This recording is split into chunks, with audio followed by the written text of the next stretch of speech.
여러분, 대한민국의 밥상 물가 이게 터키하고 비교를 하고 멕시코하고 비교할 정도로 굉장히 많이 올랐습니다. 이게 물가가 뭐 여러분은 현장에서 직접 느끼고 계시잖아요. 천정부지로 지금 오른다 이렇게 할 만큼 밥상 물가가 많이 오르고 있어요. 여러분 이 지표 한번 보세요. 2021년 밥상 물가 상승률입니다. 5.9%나 올랐어요. 5.9%. 이게 밥상 물가는 일반적으로 말입니다. 예, 소비자 물가하고는 다릅니다. 예, 밥상 물가는 가게에서 가장 가까이 있는 물건들, 가게가 가장 많이 쓰는 물건들을 중심으로 해서 140여 개의 어떤 품목을 계량화해서 말입니다. 낸 수치거든요. 그런데 이게 5.9%입니다. 5.9%. 소비자 물가 상승률이 2.5%인데 비하면 5.9%는 2배가 넘지요. 2배가 넘습니다. 2021년도에 소비자 물가가 2.5% 상승했다 이렇게 나왔거든요. 그런데 5.9% 올라갔으면 지금 우리 생활은 그만큼 최악이라는 거예요. 최악. 진짜 어려워진다 이런 얘기가 되는 겁니다. 예, 진짜 어려워진다.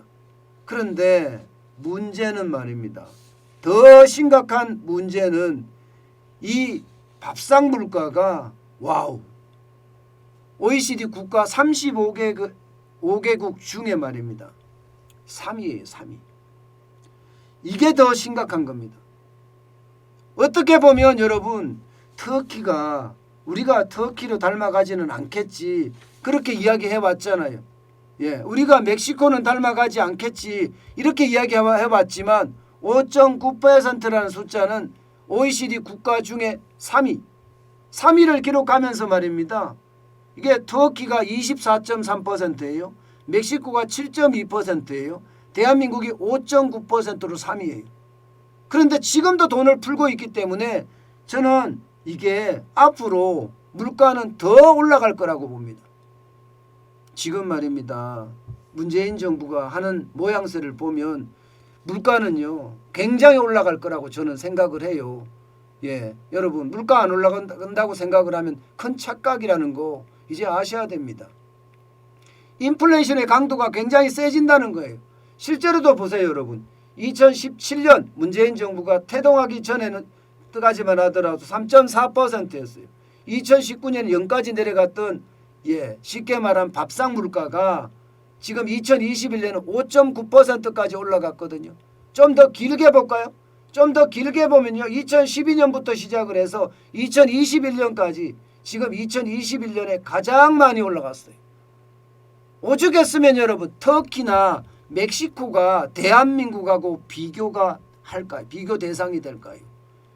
여러분 문재인 정부는 선진국이라고 대한민국을 이야기했지만 지표를 비교하는 데는요. 터키나 멕시코하고 우리를 비교를 해야 되는 그런 처절한 상황이라는 것 그것은 어째 보면 굉장히 저는 충격적이라고 생각을 합니다. 게다가 밥상 물가 중에 가장 많이 올란 물가가 여러분도 알다시피 달걀입니다. 41.3% 올라갔습니다. 예, 파도 38.4%가 올라갔고요. 사과도 18.5%, 돼지고기도 11.1% 다 올라갔어요. 다 올라갔어요. 왜 이렇게 많이 올라갔을까요, 여러분? 돈 많이 풀어서 그런 거예요. 돈 많이 풀어서. 아마 전 세계에서 재난지원금을 제일 여러 차례 뿌렸을 겁니다. 제일 여러 차례. 예, 그만큼 많이 뿌리니까 이게 충격이 엄청난 거예요.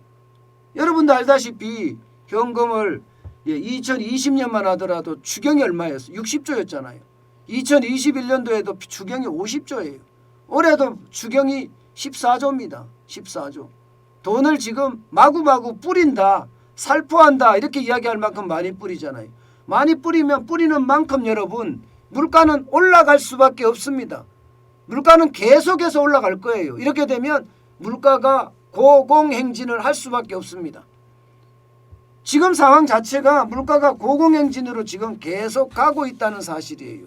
그래서 예, 서민들의 삶은 더 팍팍해지고 힘들어진다 이렇게 이야기합니다. 예, 그만큼 말입니다. 물가의 어떤 상승률은 그 어느 때보다 높아요.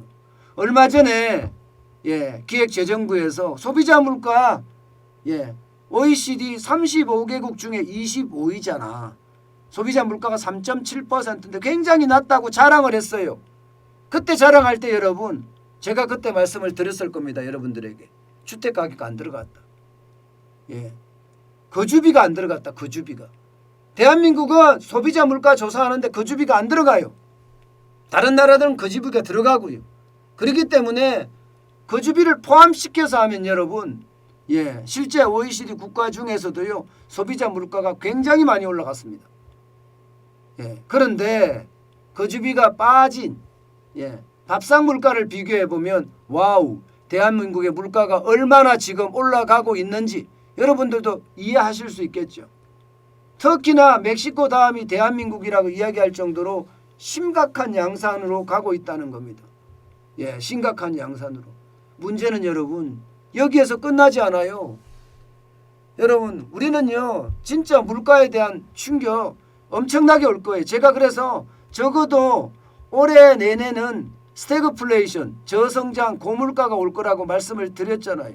왜냐고요? 밥상 물가가 여기서 끝나지 않는다는 게 이거 보세요. 세계 식량 가격 추이입니다. 예, 2021년 12월에도 133.7이에요.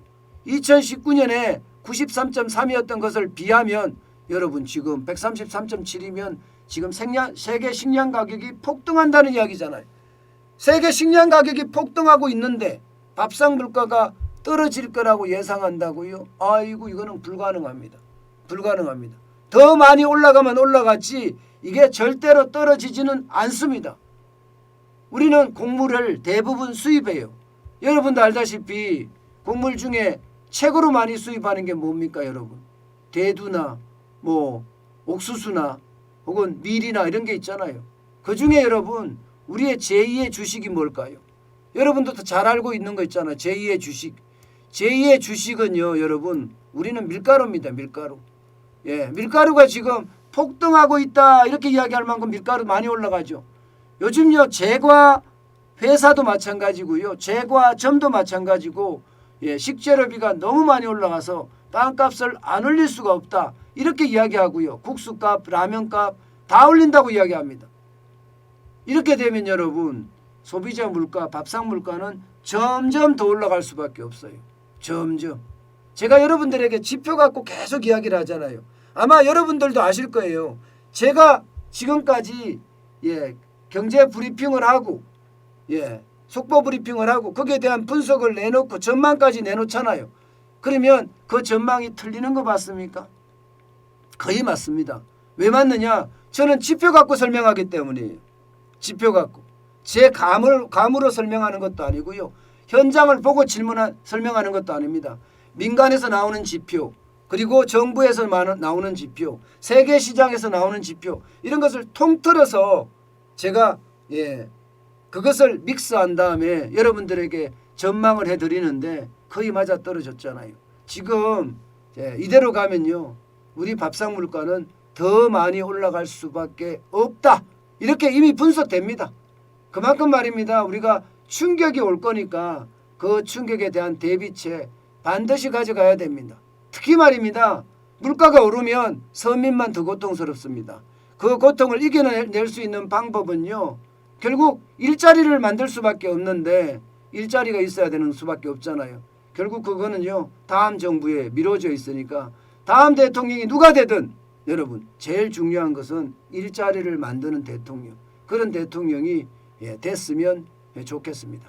그래야지 우리 경제가 조금이라도 나아지지 않을까 저는 그렇게 기대합니다.